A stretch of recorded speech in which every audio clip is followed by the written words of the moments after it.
صحیح بخاری صحیح ترین کتاب بعد قرآن پیغمبر خدا صلی الله علیه و سلم میگه لا صلاه بعد الصبح حتی ترتفع الشمس ولا صلاه بعد العصر حتی تغیب الشمس.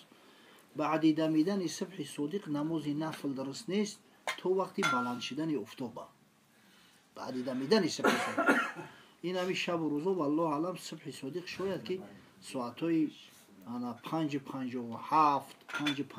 بدم تو همون چینه خونده میشوه همی ساعتی همی دمیدن صبح اوسو دیگه یکون نماز نفل درست نیست تو زمانی که افتاب قدی ده نیزه در اسمان بلند نشوه و همچنین بعد عصر تو وقتی غروبی افتاب تو وقتی شما نماز نفل درست نیست اون نماز میخونه که بجای ثواب بگیری یا برای گناهکار میشه.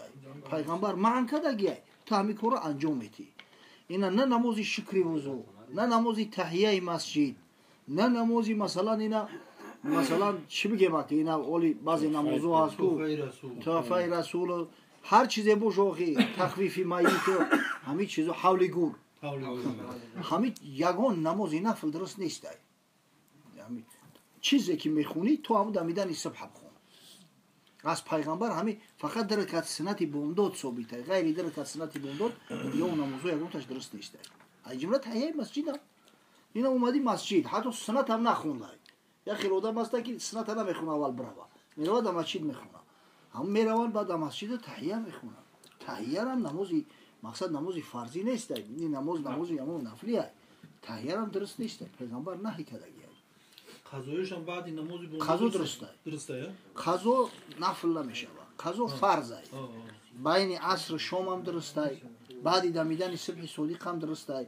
فقط قضا اینم یک حالت ده ممکن است که افتاب قریبی بر اومدن ایکو کم کمک شعشعه نورش پیدا شد همون چنده یگون نماز درست نمیشه تو وقتی بلند شدن شه بعد هم وقتی قیام افتاب اینا ساعت 12 و وقتی غروبی افتاب قریبی ششتنی افتاب همین 3 ساعت پیغمبر کلی نماز آن کردگی.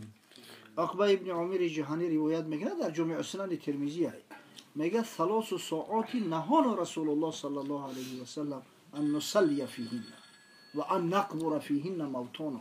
در همین 3 ساعت پیغمبر ما را از خواندن نماز حتی از خواندن نماز جنازه منع میکرد. میگه اما وقتی طلوع افتاب قریب غروبی افتاب و وقتی قیام همین وقت رو منع میکرد. همین نیست روزش بگیم که همین چند قدمو میکنه و حساب یک زوال این زوال وابسته به درازی و کوتاهی است. این همین شب و روزا شاید که 20 دقیقه برآمده. قیام افتاب شتن افتاب قیامش اکو 20 minut بود قیامش بود حوزی برای که روزا کوتاه دیده انا با وقتی روزا دروز میشوه که اون در تابستان ولاتوی میشوه که همون قیام 40 دقیقه هم میره 40 دقیقه این وابسته به هم در روزی کوتاهی کم کم فرق بله حضرت سنت در خونه بخونی بامداد مسجد میره ولی این وقت هست اما حالت در نفل اجازت نفل در بامداد سنت در خونه میگه بخونی میره مسجد سحر بامداد داخل میره که مثال ولی وقت هست به وقت فرضی انا بهتر داخل شدن این مسجد که نه حتی سنت نخونده باشیدم درست نیست. نه او فهمیدم سنت بشیدم این حالتش تیمبولی این حالت عقد این حالت بهترش همون فرض قضایی را خوندن ممکنه که وقتی سنت خوندی بهترش بین همین سنت فرض قضایی را هم نخونی. اگر مثال سنت نخونده باشی این مسجد رفتی تو میتونی قضایی بخونی. اگر چند قضایی در مسجد کلان مکروه است نماز قضا رو در مسجد مکروه خوندن باشه. اینا مثال در خونه سنت نخونده میتونی که قضایی رو بخونی با سنت فرض بخونی نه اگر همین سنت خوندی بهترش که دیگه بین سنت فرض قضایی نخونی. نه در خونه نه در مسجد نه در خونه های مسجد هم نخونی نه بین همین سنتی نمازی به اون دو تو فرض باید چند خب باشد 5 minut 10 minut 20 minut انا اصلا سنت هرچی تیزتر بخونی با صبح صادق نزدیکتر بهتره. در اولی وقت بخونیش بو بهتره. این از سنت هم مثال ай у соати фарз кардем ана 7 ай соати ина 10 такам 15 такам 7 дар масалан соати 6 бихунӣ беҳтарай аввали давида биса бисоли худа лекин намози фарз дар мазҳаби мо таъхир қати хунда мешавад ҳадиси пайғамбара мега асфиру билфаҷр фаиннаҳу аъзаму лилаҷр намози бомдода рӯшан карда бихунед аҷр савоби бештар дорад бинамин бомдода дидай андакак рӯшантар мешавад ба мехунанд лекин санат ҳам аввали вақта хунданаш беафзал беҳтарай чанди тезтараш кунам ка беҳтара вало ки баъде саната хунди гап кам мезанӣ корои ноҷо кам мекунӣ зикр мекунӣ қуръон мехунӣ лекин намесӯза як аз хати гап задам гуфта бум я санат айсар баъзиҳо иёда мекунанд ами дуруст нест бале домло ё ки фарзи бомдод вақтеса дайго кунӣ хони хайфакшон суната дайго накунӣ вале фарз хондан шарта ё ки не шарт фарз воҷиба меган ин шарт нестаю мисол ҳамин санати бомдод беҳад мартабаш баландай ёдту боша вақте ман дар санати сафар мегуфтам гуфтам ки магар санати бомдод дар сафари дар ҳазари ҳамеша маъкадай дар ҳамин сафар агар дар болои хару шутрам ки боши мурда мехӯриш ин маъкадай санати бомдод ҳатто санати бомдода имоми аъзам абу ҳанифа баъзе функсияҳои воҷиба додагиай ина масалан ҳамаи ҳамин санатҳора одаме ки рост истода метонаку агар нишаста бихона дурустай савобиш камтара ине ки дурустай мегами санати бомдода имоми аъзам мега касе ки қудрат ба қиём дора нишаста бихона намозиш дуруст намешавад аки чаро ин қадар мартабаш буландай барои ки пайғамбари худо мега ракъатаи лфаҷр хайру мин аддунё ва мо фиҳо ду ракъат санати бомдод аз дунёву тамоми нӯшу неъмати дунё болотарай барои ҳамин мақсад ки аввалш ки саъй кунӣ ки ҳамин саната дер накунӣ бихунӣ ҳатто дар мазҳаб дидай зоҳира ривоята меган агар омадӣ ки имом ба ҳазур хондестай имоми ба ҳазур гон шикнестай аввал дар як гӯшаҳак намози саната бихуну баъд биё ба имом иқтидо кун неки аку масалан ҳолате шид ки дигар намедунӣ ки имом чандам ракат дай ё омадӣ ки имом шиштагӣ аллакай қаъда дай ҳатман бояд фарза бихунӣ ки ай фарз қафо намонӣ оё ҳамин санате ки тарк шид ҳамин хонда мешава ё намешава ие ки ба фарз тарк шава ҳатман хонда мешава ин шак надорад қати фарз ҳардаш тарк шида боша қазо ҳам шида боша мехониш ане ки худаш тоқа бефарз мисол фарза адо кардиву санат мондагиай имоми аъзам абу ҳанифаву имом абу юсуф мегӯянд ки дигар ӯро хонда наметунӣ ӯ дигар нафли мутлақ шид ӯ тамом ӯ агар хонди нафл ту гӯё хондаи вақти макрӯҳӣ намехӯрӣ гунаҳгор мешавӣ аммо имом муҳаммад фатво додааст ки аҳаббу илайя ан юқзо валав било фарз ман дӯст медорам ки ҳамо хонда шава назди ман маҳбубтаре аст ки хонда шава агар чанде бефарз бошад чаро зеро ки имом муҳаммад андак дертар буд ку ин мисол имом муҳаммад замоне буд ки бо ҳадис хеле ривоҷ ёфта буд замоне буд ки аллакай имом молик муваттаъша навишта буд худи имом муҳаммад ҳамин беҳтарин ривояти муваттаи молика имом муҳаммад ихад мукардагиай бохабартар буда ҳамин ривоятҳо дар дасташ ғал кид ҳамин ривояти мақсад хонда шудани санати бомдод баъди фарз дар ҷомеъу сунани имом тирмизӣ ва дар китоби алмустадрак ало саҳиҳайни имом ҳоким ба шарти шайхайн боовардаасташ ҳоким мега ҳамин ривоят аст аз аллоҳу аълам аз қайс ибни фаҳд саҳобӣ мега ҳазрат намози фарзи бомдода хонд як каме зикр мекард гашт ки як кас намоз хондестай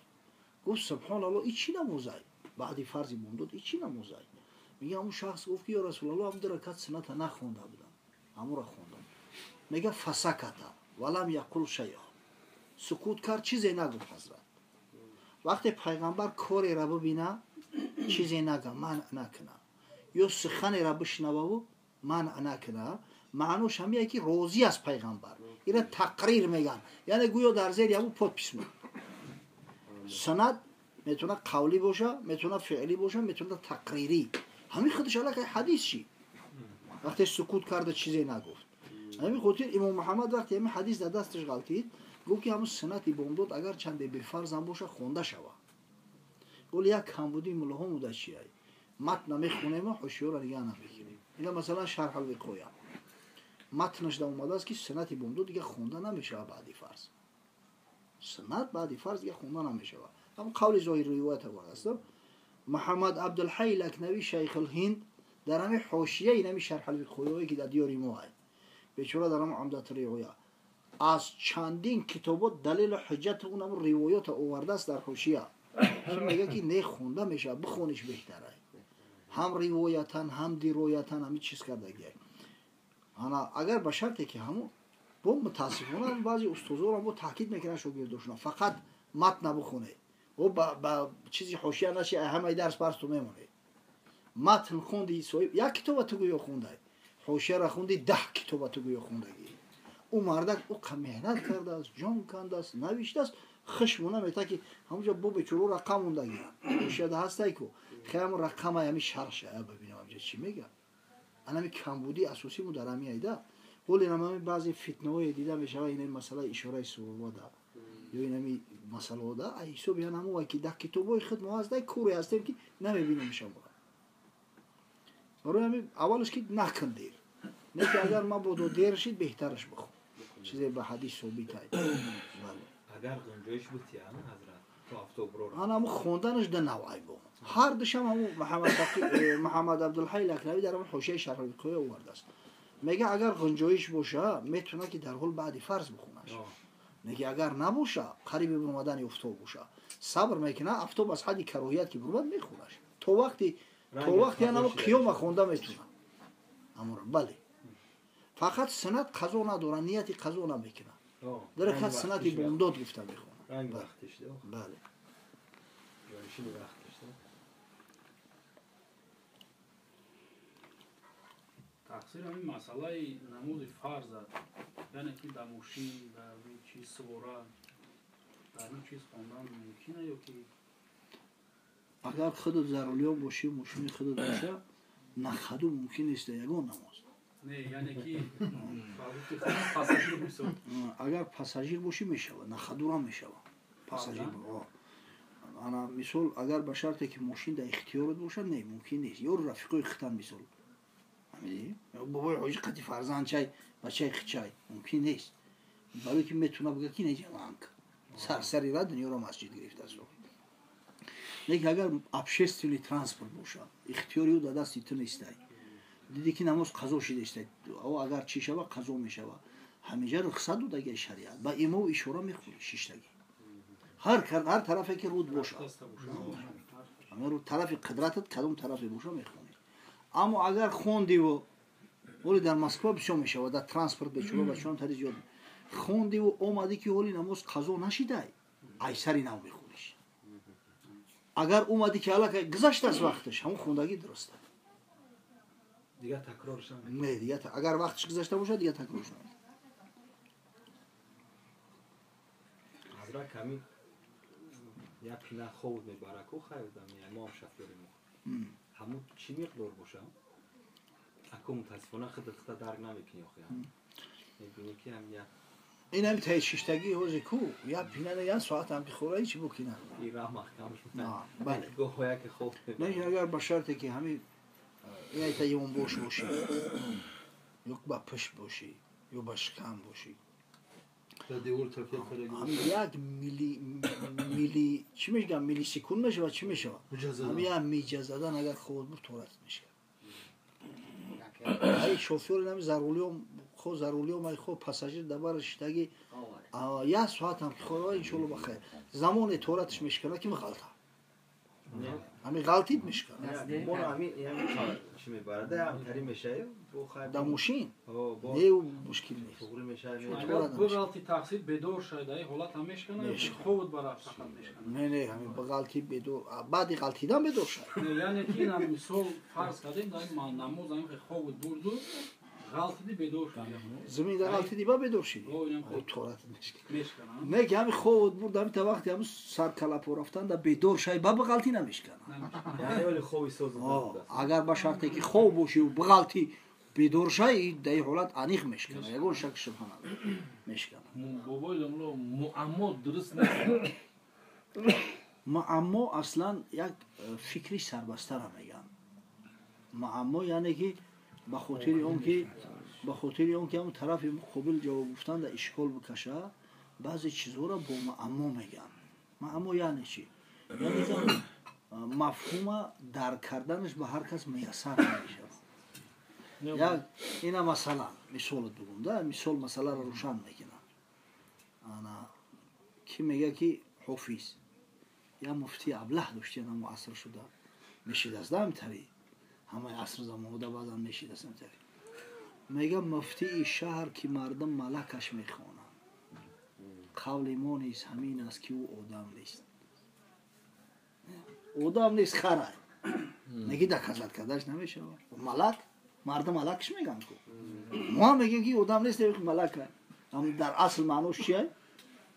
ما میگه قول ما ایه که آدم نیست خیلی آدم نیست یا کسب چی میگوی مشفقی یا وزیر غمش میکنه وزیر اخمق بوده است بعد یک قصیده می نویسه در حقش انا ایتا بظاهر اگر ببینی میگوی که خیلی تعریفش کرده است هست در سلسله خاقانی مهرداری که ندارد ثانی.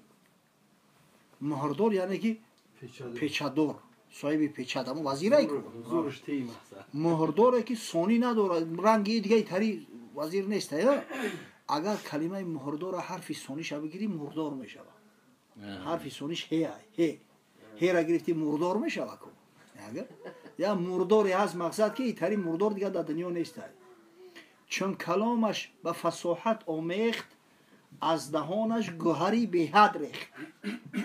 وقتی با فصاحت در گرد زدن میدروی میگه ای دهانش گوهر میریزه. گوهر بگیم اینا بریلیانت به حد یعنی به نهایت زیاده. میگه کلمه گوهر اگر به حد بخونی یعنی حرف آخرش پرتوی گوه میشه ای دهانش گوه ریخت. اینا میره معما میگه همیستی یک سوال روی کردیم خیلی ما هم خیلی فکر کردیم هیچ نیفتیم بود چند کسو را پرسیدیم همین کم کم در همین چی طوری میگیره میگه که از 5 حرف عبارت بدهیو خلاص فهمیده نبودیم دیگه غم نده من میلیون سوال شدم انا این مردم همین کدوم یک پیر کمونیستی با عیبی سیو زایده ای عجب نه که با شیعه باشه ممکن است آذربایجان باشه مردم اخمق کرده است. اول همین با زبان روسی سرشیده بود او 5 حرف مچت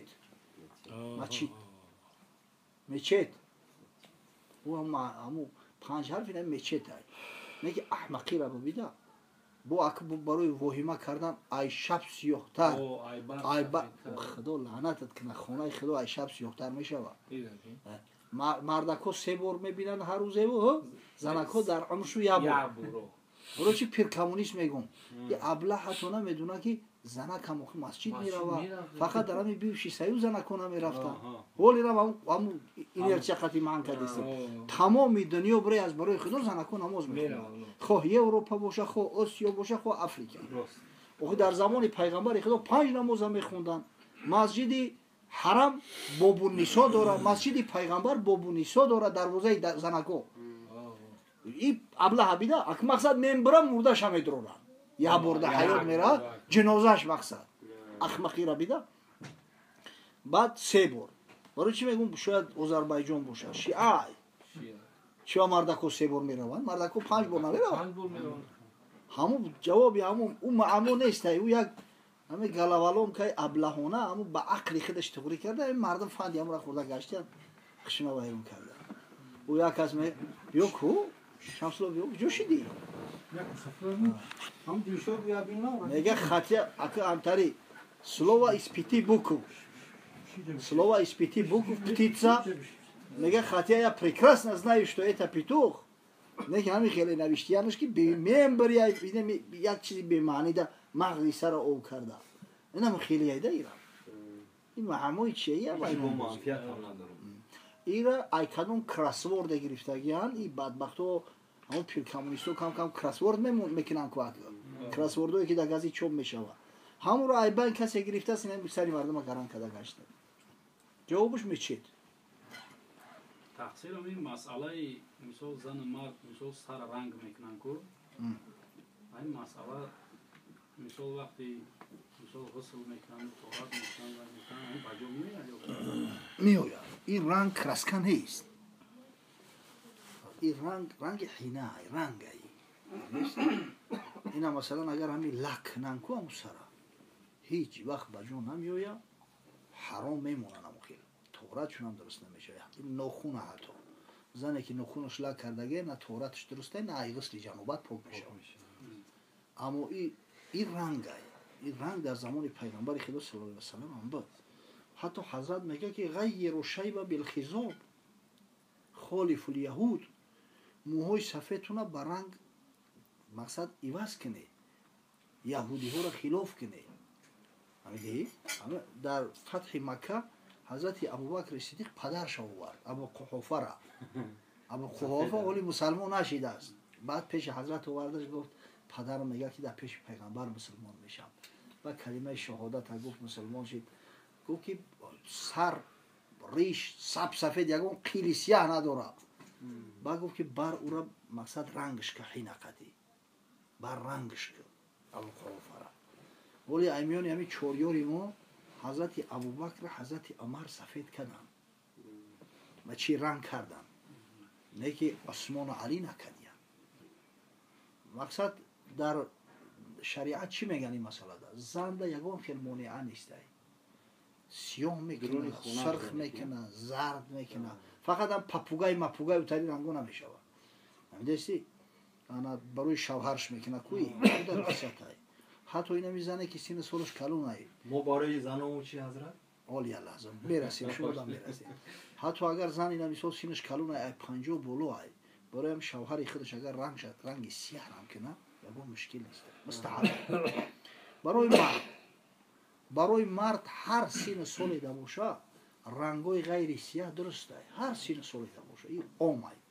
اینا مثلا همین رنگ حینه ای است کو کشتنوی روسوی اینا تری رنگو هست.